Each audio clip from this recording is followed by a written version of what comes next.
Hey everybody, Brian Von Vier here. Have you ever wondered if you should or shouldn't open something like a dubuque box? If you don't know what that is basically in Jewish mythology a wine cabinet that is haunted by something evil known as a dubuque. Fun fact, don't open those. But on the topic of opening things, D&D players, what's your best, alright, I opened the moment, part 2.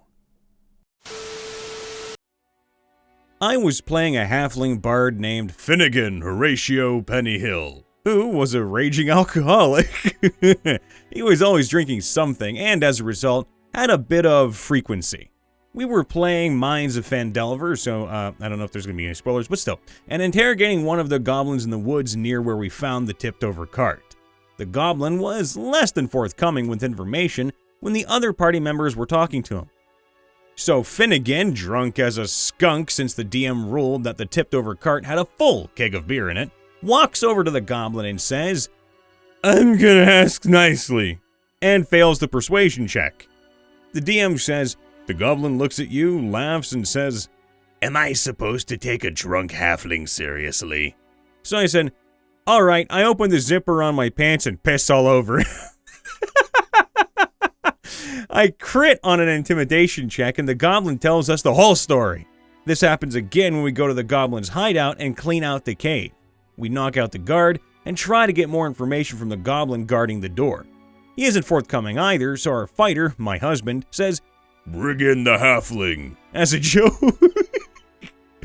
So Finnegan walks up, opens his zipper, and pees all over him. I roll 21, nat 18 on intimidation this time. It became a hilarious joke between me and my husband, but the DM and the rest of the party got really annoyed by it after a while. Maybe because it worked almost every time. What can I say? The dice gods thought it was a great strategy. We were in a cave and there was a wooden door. Our priestess said to the DM, "I want to knock on that door." The DM says, "Are you sure about that?" "Oh yeah, I want to knock on that door." She knocked, the door opened, and 10 goblins sprang free and attacked us. After that, she never knocked on doors again. We still tease her about it. We beaten the commander of the cult, and we're looking for loot and whatnot. Found a chest, which was locked. I suggested using one of my spells to break the lock. But my party suggested finding the key. Probably the more logical thought here. We looked for the key. It was on the commander. Alright, easy. I asked the DM cautiously, "It doesn't look rigged, does it?" "As far as you can tell, no." "Alright, I open it. Put the key in and hear a click before opening it. That's when we see a wire set up for a trap. However, our druid investigator said it didn't go off because we found the key. Who the hell knows what would have happened if my character brute forced it? "Alright, I opened the goblin." Okay, so I want some context as the narrator. Why are you dissecting a goblin? I started my son playing tabletop games to help him develop his math. He's 6 years old and can multiply by 2 like his life depends on that crit. Like most kids, he gets obsessed with things. One of those things is mimics. I told him maybe he'd get to see one, and that alone gave him a cute smile. So, fast forward several sessions into my son's solo campaign as the tiefling barbarian Lachlan Cool, and he's journeyed into a cave of a green dragon. He and his partner, a druid with riding drake, happened upon a stash of coins, and you guessed it, a chest, all by a deep watering hole at the base of a majestic cavern waterfall. "I opened the chest," he says excitedly. Then I tell him to make a check as his hand sticks to the chest, which roars alive. It charges him, taking a bite and shoving him beneath the water. The druid and the drake make chase after them as Lachlan was forced to fight himself free of the mimic before he ran out of air. The battle was tense as his turns of air reduced with every action and hit he took. 10, then 8, then 5. And then Lachlan got a deep strike into the mouth of the creature.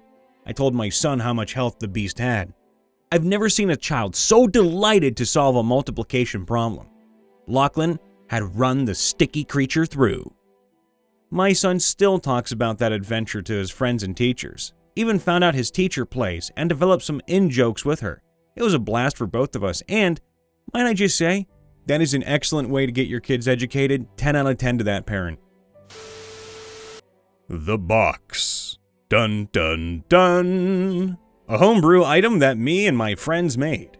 I'm the DM and running a 5th level 4-player one-shot where they must get the box. Dun dun dun. After getting to the box, dun dun dun, the ranger picked it up. I opened the box. Are you sure? Yeah, I'm sure. Okay, roll a wisdom save. I'm gonna roll the dice and I got a, how's an 8 do for you? I sigh and give a grin to the other players. I look at the ranger and say, you open the box and see a teddy bear. Everyone looked around very confused. I rolled a few dice and chuckle a bit. I look at the other party members.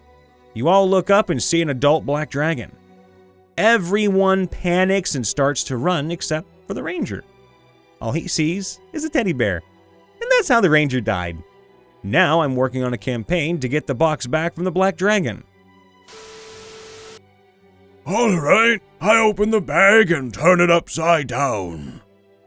These were the words uttered by our wizard to the shock of the DM, but it requires some context. We had an awesome bag of holding during our homebrew that we saw more or less as a way to store stuff, and we didn't have any use for right away.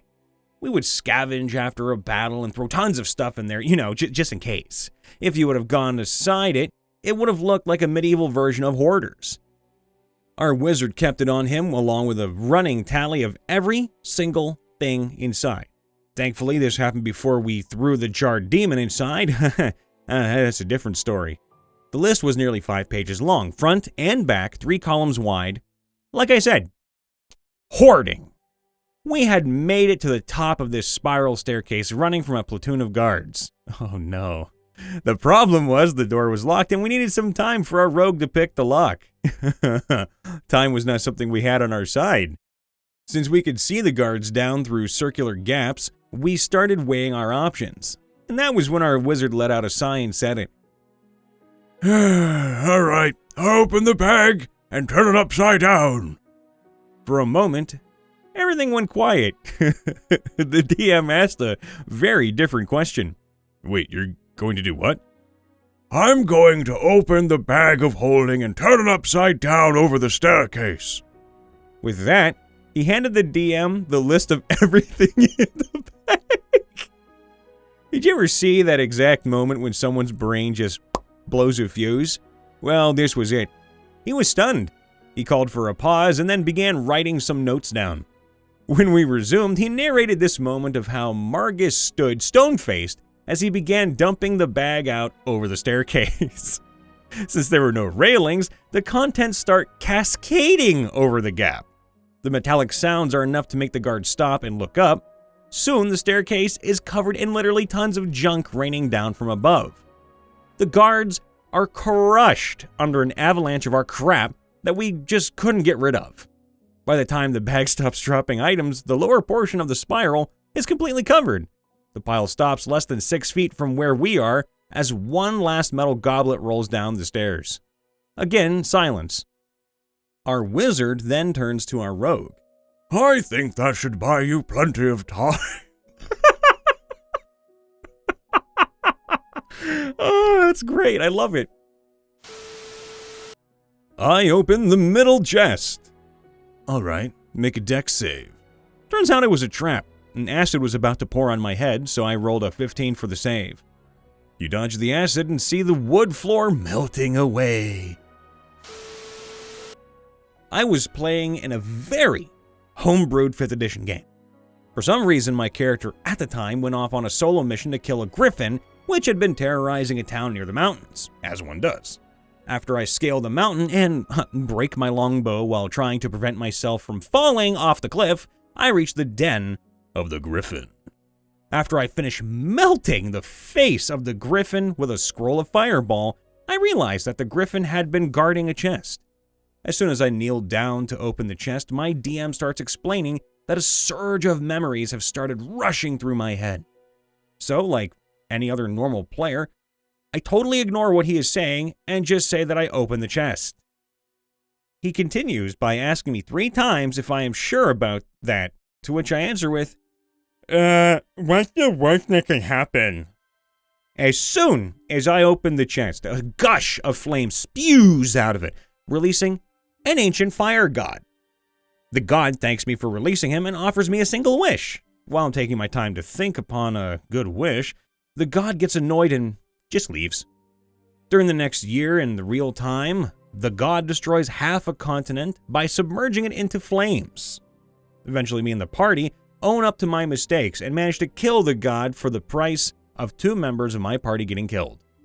Long story short, I, because of my carelessness, released an ancient fire god that ended up killing half a continent. And that's why you pay attention to context clues. I have one that I shall remember for future games. I was the only cleric in my group. I had a fighter, a monk, a druid, and a rogue. They all liked to make fun of my cleric and blame all sorts of mishaps on her, like the death of a carriage of kidnapped children thanks to another player, attacking an escaping monster and smashing the carriage along with me inside. We won't get into that though. We were trying to get into the fighter's magically acquired castle. Something to do with a bag of dust that we found that with each sniff or sneeze would cast a random spell. That sounds kind of cool. The door was magically sealed with the fighter's choice of a password, which he forgot. Luckily though, I knew it as I am the game's note taker and the white mage. We don't fuck with the white mage. I don't tell him the password, as it's funny to hear all the strange and random words he tries. Eventually I tell him because I wanted to progress the story. It doesn't work though for some strange reason. The team then tries all sorts to pull the door open, rope, chains, and whatnot were involved. A lot of rolls were made. We started to get an audience with random travelers and farmers. Some wanted to try themselves at opening the door. This goes on for a few in-game hours. It then slowly dawns on my cleric she travels with a bunch of idiots. She then shouts, "It's a push door!" Lo and behold, it opens. I would literally use the fighter's face to push that fucking door open, and I would have no regrets rolling for that. Hey everyone, Ryan Von Via here, checking in after the vid as per usual. Make sure to leave a like, subscribe, and to ring that bell so you can get notified whenever we post a new video or in case we randomly go live. Though, if you want to catch us live, do so on Twitch, which we don't really use all that often, but hey, you might see us there anyway. And if you'd like to check out 30 to 60 second submissions that we post on TikTok, go ahead and do so. Links are in the description below. And if you have a story you'd like to submit to us, do so on our subreddit r/MrRipper. And of course, come say hi to me, Ryan Von VA, Twitch, Twitter, YouTube, name it, I'm on there. As always, I try to end things on a positive note, and today is no different. One of the stories here talked about a parent introducing their child to D&D or tabletop games in general in order to help them with their math. I was a kid in my very, very early ages, 6, maybe 5 years old, and my uncle actually introduced me to video games. My other uncle wanted to give me a jacket for my birthday, and my cool uncle wanted to give me a video game. I was poor as dirt, and that's how I kind of learned to read, because back in the day, video games had manuals that were like 50 pages long, fully illustrated, with unique stories and hints and guides, all the way to the end of the game half the time. And honestly, if you guys ever want to get like your kids into games ever, doing a D&D campaign with them is probably one of the best things you could ever do. It's a family bonding exercise. It's a wonderful way to get them to learn how to read, how to write, how to do math. So yeah, and it helps with their creativity, which we sorely need as adults. So to all you parents out there, I am really fucking proud of all of you. And to everyone out there who is just playing D&D casually, even just with your friends, hey, thank you for playing. You're really making the nerd area, the nerd-dumb, just so wonderful. So thank you. Please be imaginative the rest of your life. Be creative and pass that on to someone else in the future. All the love, be safe, be happy. See you next time. Bye for now.